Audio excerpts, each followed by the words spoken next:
सभापति महोदय,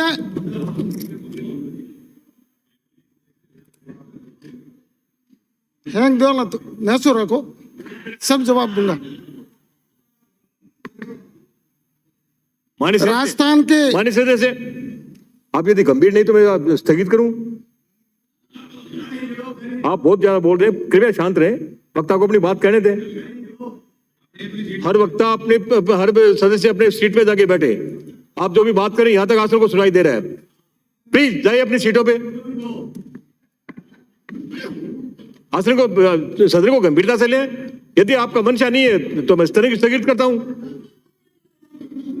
प्लीज, क्या हो रहा है ये? शांत रहें। श्री पद्माराम। राजस्थान सरकार के जन कल्याणकारी मुख्यमंत्री जी ने 10 तारीख को जो बजट पेश किया है उसके पक्ष में मेरे को बोलने का मौका दिया, मैं आपको धन्यवाद देना चाहता हूं। माननीय सभापति महोदय, आज सुबह से ही बजट पे चर्चा हो रही है और राजस्थान की 8 करोड़ जनता जो हम सबको चुन के भेजा है, वो टीवी चैनल पे, सोशल मीडिया पे ये देख रही है कि हमारे सेवक जो यहाँ चुन के भेजे वो हमारे क्षेत्र के विकास के लिए, जनता के कल्याण के लिए क्या क्या वक्तव्य दे रहे हैं और जनता की कितनी उनको चिंता है उसके बारे में देख रहे हैं। माननीय सभापति महोदय, राजस्थान के लोकप्रिय मुख्यमंत्री जी ने जो राजस्थान का विकास कैसे हो, राजस्थान के युवाओं को रोजगार कैसे मिले, राजस्थान के किसानों को मजबूती कैसे मिले, राजस्थान के असहाय लोगों को मजबूती कैसे मिले और गरीब तबके के लोग जो महंगाई की मार झेल रहे हैं उनको राहत कैसे दे, उसको ध्यान में रखते हुए जो ये शानदार बजट पेश किया है वो 1 साल का एक विजन है, एक आईना है। मैं माननीय मुख्यमंत्री जी को धन्यवाद देना चाहूंगा जो आज विषम परिस्थितियां हैं, 2 साल कोरोना काल, उसके अंदर राज्य का रेवेन्यू घटा, लोगों के धंधे बंद हो गए, बेरोजगार लोग हो गए, उनके खाने पीने की समस्या होगी, मजदूरों की मजदूरी खत्म होगी। उन विषम परिस्थितियों के अंदर उन्होंने राजस्थान की जनता की सेवा की। उस विषम परिस्थितियों के अंदर लोगों को सबल देने का काम किया, इसलिए माननीय मुख्यमंत्री जी को मैं धन्यवाद देना चाहूंगा।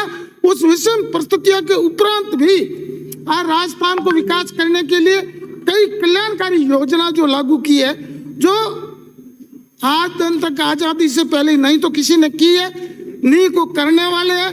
पूरे देश के अंदर वाहवाही सब लेना चाहते हैं, पर जनता की और जन कल्याणकारी और युवाओं को, किसानों को, असहायों को सबल देने का काम वो कर सकता है और जनता का सेवक है।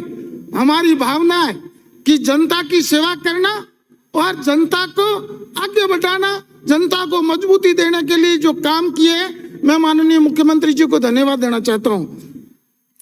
माननीय सभापति महोदय, SC/ST का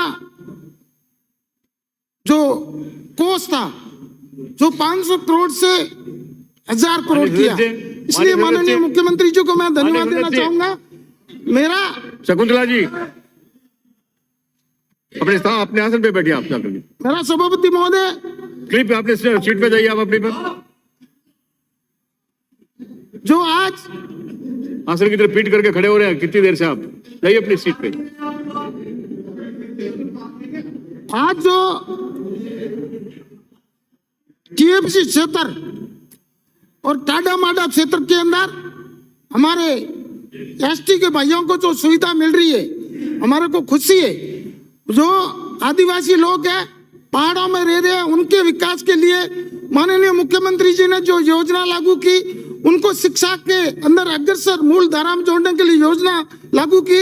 मैं माननीय मुख्यमंत्री जी को धन्यवाद देना चाहता हूं। साथ में यह निवेदन करना चाहता हूं कि हमारा बाड़मेर जिला सीमावर्ती जिला है और हमारे जिले में रहने वाले हमारे एसटी के भाई जो शिक्षा की मूल धारा से वंचित है और उनका रहन सहन अच्छा नहीं है, उनको शिक्षा की मूल धारा में जोड़ने के लिए, उनके जीवन का उत्थान करने के लिए ऐसी कोई नई योजना लागू कराए जिससे टाडा और माडा के तहत उनको भी लाभ मिल सके और कृषि कनेक्शनों के अंदर उनको प्राथमिकता के आधार पर कनेक्शन दिए जाए और जो नौकरी के अंदर जो एसटी वर्ग में उनको जो आरक्षण दिया जा रहा है उस आरक्षण को एक सीमावर्ती क्षेत्र को विशेष मानते हुए उनको विशेष प्राथमिकता दी जाए।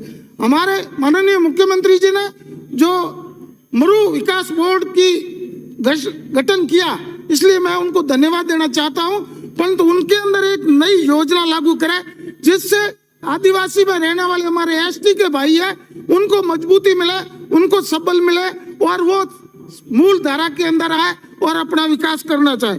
माननीय सभापति महोदय, हमारे राजस्थान के लोकप्रिय मुख्यमंत्री जी ने सोशल वर्ग को मजबूती देने के लिए, गरीब का उत्थान करने के लिए और मजदूर वर्ग जो अपने आजीविका कमाकर अपने बच्चों का भरण पोषण कर रहा है उनको सबल देने के लिए जो शानदार योजना लागू की, 76 लाख लोगों को 500 रुपये में गैस का सिलेंडर देना बहुत बड़ी बात है।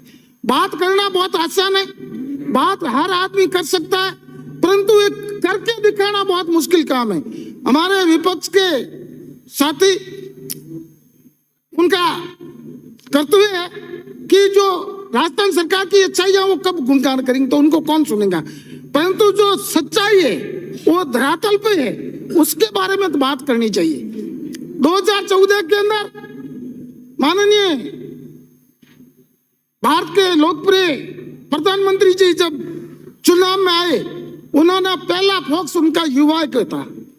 मैं सभापति महोदय आपसे निवेदन करना चाहता हूं कि पिछले 9 साल से युवाओं को सोशल मीडिया के अंदर उन्होंने आकर्षित करके वोट तो ले लिए, परंतु पिछले 9 साल से युवाओं को कितनी रोजगार दिया, कितनी नौकरियां दी और किस किस क्षेत्र में नौकरियां दी और कौन कौन सी नौकरियां बंद की, उसके बारे में तो थोड़ा बताएं।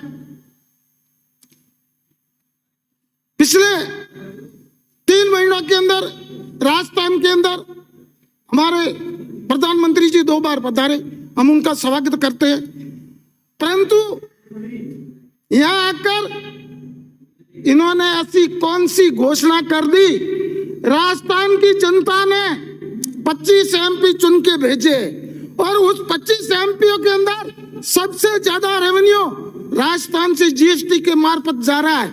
मैं आपको निवेदन करना चाहता हूं कि ऐसी कौन सी घोषणा कर दी जो हमारे साथी हंसी मजाक कर रहे हैं इस बजट की चर्चा के ऊपर, जो बोल रहे हैं और पीछे से हंसी कर रहे हैं।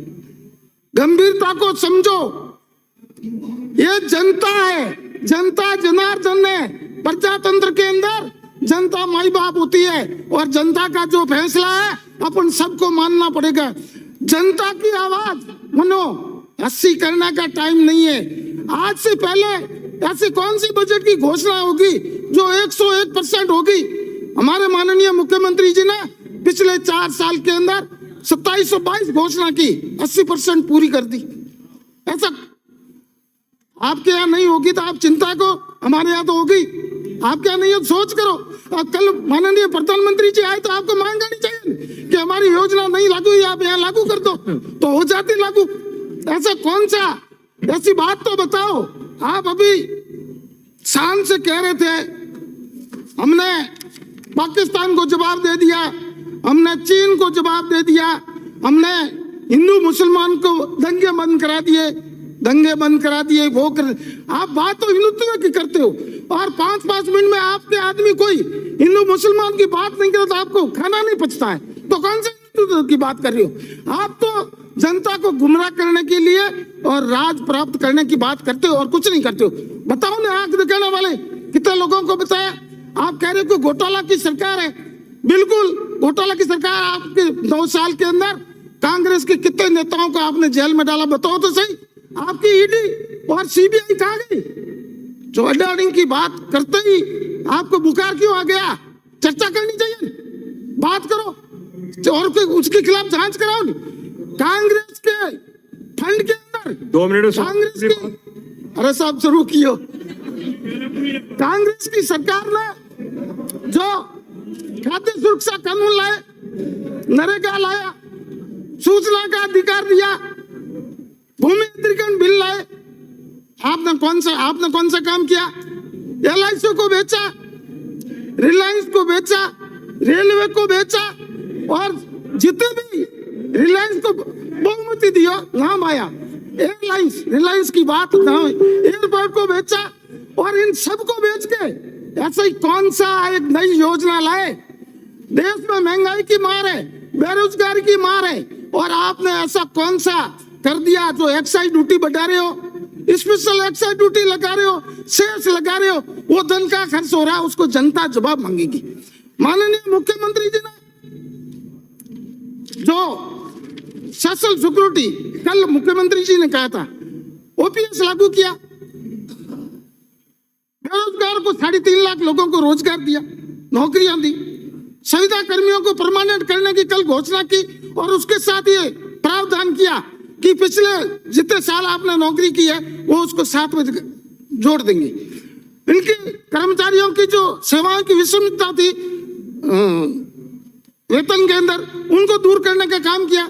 मैं आप सबके मार्फत निवेदन करना चाहता हूं कि 2013 के अंदर जो ANM भर्ती हुई, और ANM भर्ती के अंदर 2018 में उनको वंचित रख गए हैं, उनकी नियुक्ति करने की कोशिश करें। और माननीय मुख्यमंत्री जी ने जो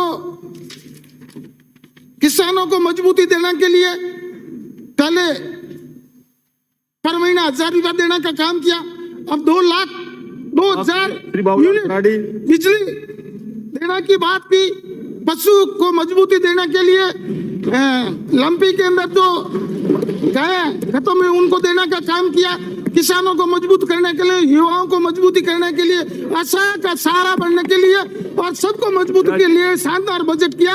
मैं इनकी प्रशंसा करता हूं। आने वाला समय कांग्रेस का होगा, 2013 के अंदर वापिस कांग्रेस जीत के आएगी, और कांग्रेस का झंडा होगा 2023 में। श्री बाबूलाल खराड़ी। माननीय सभापति महोदय जी, आपने मुझे इस राज्य का, इस सरकार का अंतिम और 5वां बजट, इस पर बोलने का मुझे अवसर दिया, आपका आभारी। सभापति महोदय जी, काफी मान्य सदस्यों ने अपनी अपनी बात कही है। आज यहाँ पर जिस प्रकार की चर्चा हो रही है, सत्ता पक्ष के लोगों ने अपने गुणगान किए। इस सरकार ने 4 साल से जनता को आईना बताने का काम किया, घोषणा पे घोषणा, और उस घोषणाओं का क्या हुआ ये हमारे माननीय सलूम्बर से आने वाले सदस्य ने और हमारे उपनेता प्रतिपक्ष ने भी ये जिक्र